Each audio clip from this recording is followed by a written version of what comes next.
बहुत से लोगों के मन में यह विचार होता है कि मेरे से यह गलती हो गई है, अब मुझे इसकी सजा मिलेगी, पर मैंने यह गलती अनजाने में की है, किसी और के कहने पर की है। यही लोगों के विचार होते हैं। वह कहते हैं मुझे मालूम नहीं था, पर मेरे से यह कार्य हो गया। मुझे यह कार्य करने के लिए किसी ने पैसे दिए थे, किसी के कहने पर किया। क्या इन गलतियों की सजा हमें मिलती है? क्या इन गलतियों का हमें पाप लगता है या फिर हमें सजा मिलती है? इसी प्रश्न के आधार पर आज मैं आप लोगों के लिए एक भिक्षुक की ऐसी कहानी लेकर आया हूँ, जिसे सुनने के बाद आप लोगों का भी ध्यान बदल जाएगा, जिसके बाद आप लोग भी इस कर्म चक्कर और मिलने वाली सजा या माफी के बारे में संपूर्ण जानकारी प्राप्त कर सकते हैं। तो चलिए बिना समय गवाए कहानी को शुरू करते हैं। बहुत समय पहले की बात है कि महात्मा बुद्ध अपने शिष्यों के साथ कुटिया में बैठे थे और चर्चा का ज्ञान। एक दिन की बहुत समय पहले की बात है कि महात्मा बुद्ध अपने शिष्यों के साथ कुटिया में बैठे थे और ज्ञान चर्चा का विषय आरंभ था। शिष्यों के आग्रह पर उन्होंने एक कहानी आरंभ की। एक समीर नाम का जल्लाद मगध राज महल के पीछे बने कस्बे में रहता था। वह मगध साम्राज्य का प्रमुख जल्लाद था। उसका सारा जीवन दोषियों को फांसी देने में ऐसे ही बीत गया। अब वह लगभग 60 वर्ष का हो गया। समीर अब राजकीय सेवा से मुक्त हो चुका था और अपना अंतिम जीवन अपने घर में व्यतीत करता था। अपने जीवन काल में किए गए सभी घटनाओं को याद करता और पश्चाताप करता कि मेरे हाथों इतने जीवों की हत्या हो गई। यही सोच विचार करते हुए वह नहा धोकर तैयार हुआ।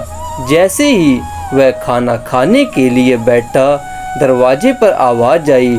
समीर बाहर निकलकर देखता है तो एक भिक्षुक उनके द्वार पर खड़ा है, जो जान पड़ता है कि काफी दिनों से तपस्या में लगा हुआ था और आज भूख से व्याकुल है। समीर तत्काल अपना वह भोजन जो स्वयं के लिए रखा हुआ था, वह भिक्षुक को समर्पित कर देता है।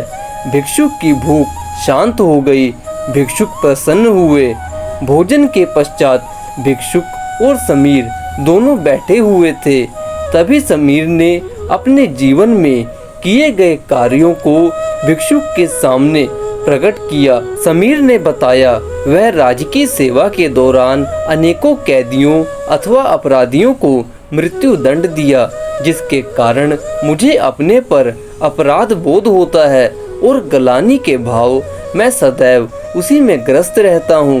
भिक्षुक बड़े ही शांत चित्त भाव से समीर की बातों को सुन रहे थे और रह रहकर मुस्कुरा रहे थे। समीर ने अपने जीवन के प्रत्येक घटनाओं को भिक्षुक के सामने रख दिया। समीर की सभी बातें समाप्त होने के बाद भिक्षुक ने उसे दोनों हाथों से उठा लिया और अपने हृदय से लगा लिया। कहा, वत्स, तुमने यह सब क्यों किया? क्या तुमने यह स्वयं से किया या फिर किसी के आदेश के कारण किया? समीर बोल पड़ा, यह सब सिद्ध होने के बाद राजा के आदेश पर यही मैंने मृत्यु दंड दिया। वत्स, फिर तुम दोषी कैसे हुए? तुमने तो अपने स्वामी के आदेशों का पालन किया है। ऐसा कहते हुए भिक्षुक ने समीर को धम्म के उपदेशों को सुनाया और कहते हैं कि तुम तो किसी प्रकार के अपराधी नहीं हुए। अपराधी तो वह राजा हुआ, वह शासक हुआ जिसके आदेश पर तुमने पाप किए। तुमने लोगों को फांसी दी, यह तुम्हारा कर्म था। तुम अपने कर्म में लगे हुए थे। तुमने अपनी इच्छा से किसी को सजा नहीं दी, किसी को मृत्यु दंड नहीं दिया। तब तुम पश्चाताप क्यों कर रहे हो? तुम घबरा क्यों रहे हो?